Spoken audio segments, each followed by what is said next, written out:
This is a sermon of image and sound with a bit of churchy teaching in the middle, so hang in there. The image comes at the end, but I begin with sound. And it's a sound that I heard 2 weeks ago when we had at Pentecost Sunday, St. James's Church broadcast of Sunday worship on BBC Radio 4. It was broadcast from our Southwood garden here in the church. There was poetry, music from our St. James's singers. There were readings and conversations with the Eco Church group, exploring worship and relationship with the earth. This was a garden liturgy. One of the most striking things for me, however, was listening to this 8 a.m. garden worship, 8:10 to be exact, was how, it's still too early for me, was how clearly the sound engineers calibrated their microphones so that they could capture the outdoor environment. And it was as if the garden was making itself heard over the radio and the live stream. There was a bird making itself heard. It was in the background punctuating the service with this little sing-song.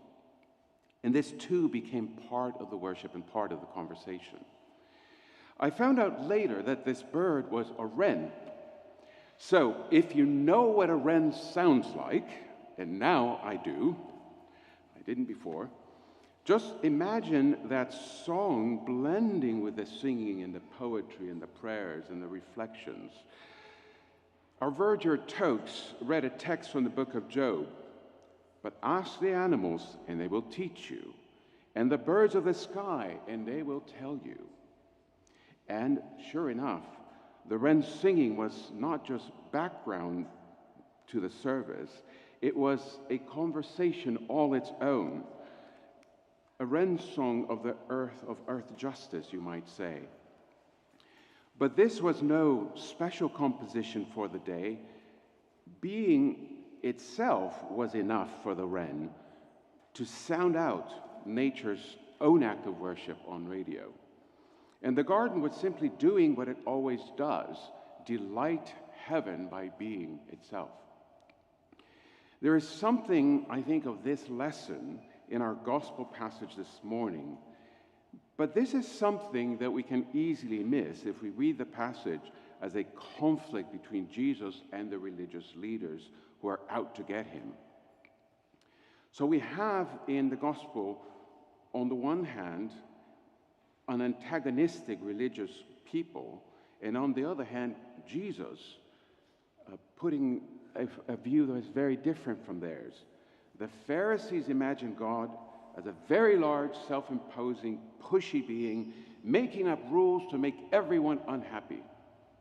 And Jesus, we say, is not like that. He's permissive.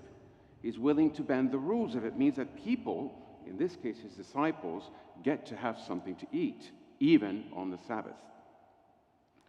Now, I've never been happy with the way that we read this kind of standoff. A, we have those who want to enforce the letter of the law, and B, we have Jesus who insists on observing merely the spirit of the law.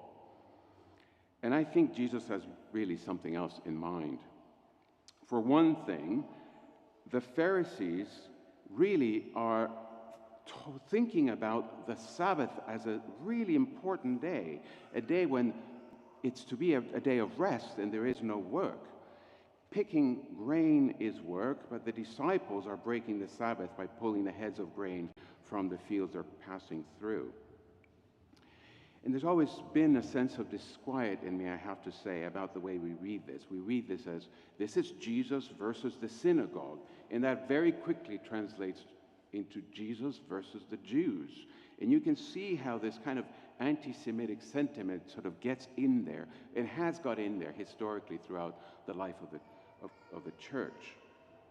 Law versus grace, Jewish versus Christian. And that's wrong. And if Christians have historically insisted on reading this kind of conflict, reading this passage as a matter of Jesus won, Pharisees nil, then that says more about us than it does about what Jesus is doing here. But I think I am preaching here to the choir. But what is really going on here in this passage?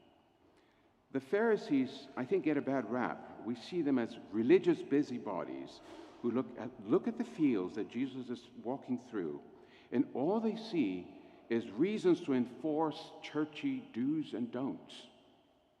But in fact, what they're saying is we really have to take the Sabbath seriously. At the heart of the Sabbath is a serious practice of rest. And the idea that not only people, but also animals are supposed to share in this rest, because the animals don't belong to you, they belong to God. God rested on the seventh day of creation, and so the animals too need to have their rest. And the earth belongs to God, and so does everything that you plant in the ground, in your fields. The land itself belongs to God. And the point is that you have to give it its time of rest, and that is your sacred duty. Sabbath laws apply to animals and to the fields because their value is not in what they do for us, but in what they do for God, what they are to God. Animals, soil, and plants, they are to have their share in the same rhythms of work and of rest that humans are supposed to live in. I think Jesus is taking that sacred duty and raising it to another level. Because for him, Sabbath is not just taking Sunday off. Sabbath is a way of being. And so for Jesus, the wheat fields themselves, rather like our own garden here in church, are a kind of open church, an outdoor liturgy, displaying stalks and head of grain, showing off God's handiwork. But if the fields on the Sabbath are a living liturgy, then Jesus wants to pattern that sacred duty of Sabbath into an act of justice. That is how Matthew, when Matthew tells this story, reads this. And Matthew says that Jesus, speaking back to his critics, quotes the Bible to them and says, well, God says, I desire mercy, not sacrifice. Justice cannot neglect human need. And so God's provision for the hungry does not stop even on the Sabbath. The Sabbath was made for us and not us for the Sabbath. Rows of grain and sun-drenched soil are patterns of justice and of God in solidarity with humanity and with the earth, because for God the whole of life is a Sabbath feast. And humanity was always supposed to live in the seventh day of creation, in the holiness of God's Sabbath rest. Now, if you're still with me, and I know some of you are, come back with me to the garden, not our garden this time, but the garden in the Genesis creation story. Now cast your minds back to that moment when the Lord God is walking in the garden in the cool of the day, or as our Bible translations say, at the time of the evening breeze. But God is walking alone. The first humanity, you will remember, had taken the fruit of the tree that they were forbidden to eat from. And realizing their sin, Adam and Eve cover themselves and they hide among the trees. Remember then that as God is walking in that garden, God calls out to Adam. And Adam simply means human. And so God says, human, where are you? Such power in those three words, where are you, human? As if to say, humanity, what happened to you? You were made to live at peace with creation. You were made to live the abundance of God's Sabbath. Where are you now? Now, put that story in Genesis together with our gospel reading this morning. Can you see what's happening there? In Genesis, God is walking in the evening.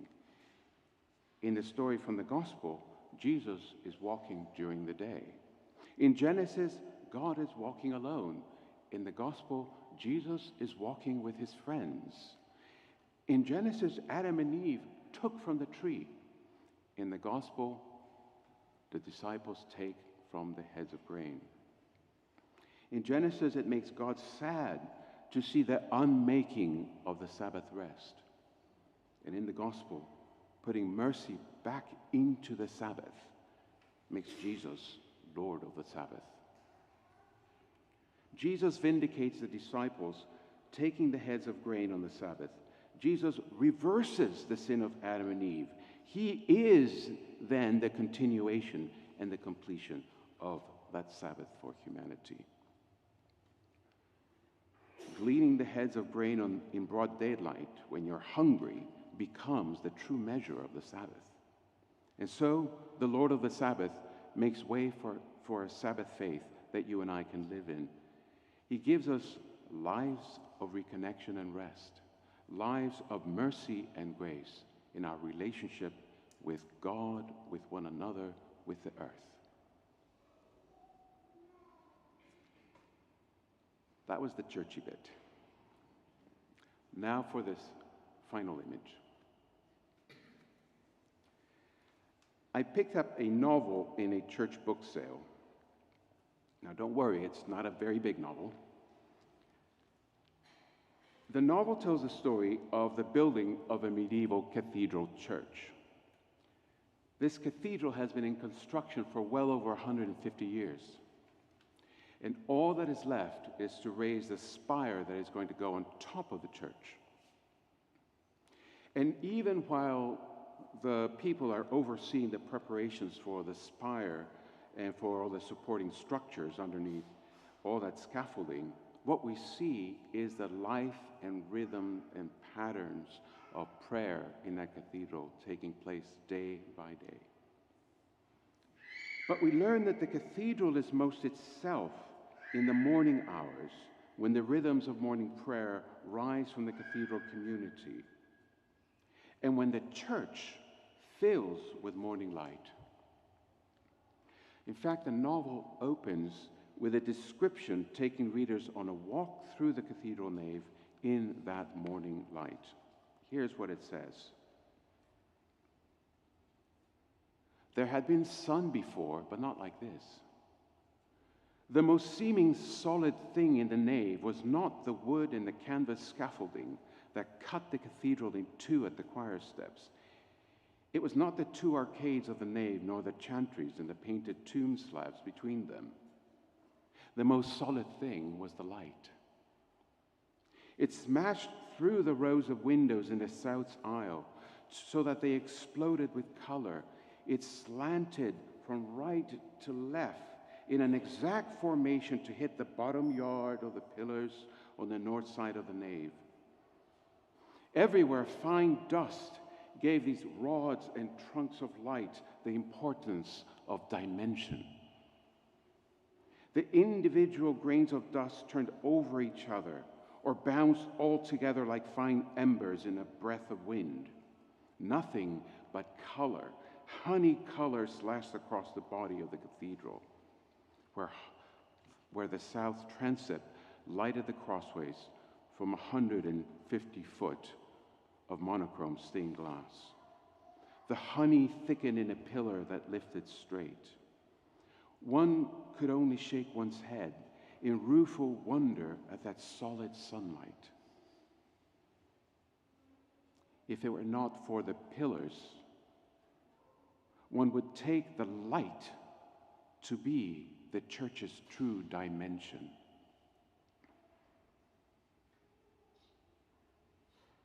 And so as we come to the end of this meditation on our gospel, I pray that you and I may live lives in which the true dimension is our being, like that wren in the garden, truly alive to divine light, truly alive to the voice of God.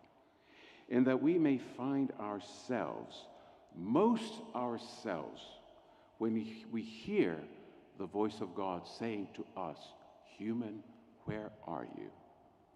And then when we find ourselves most at rest, when we find ourselves before the Lord of the Sabbath, for whom even darkness is radiant light.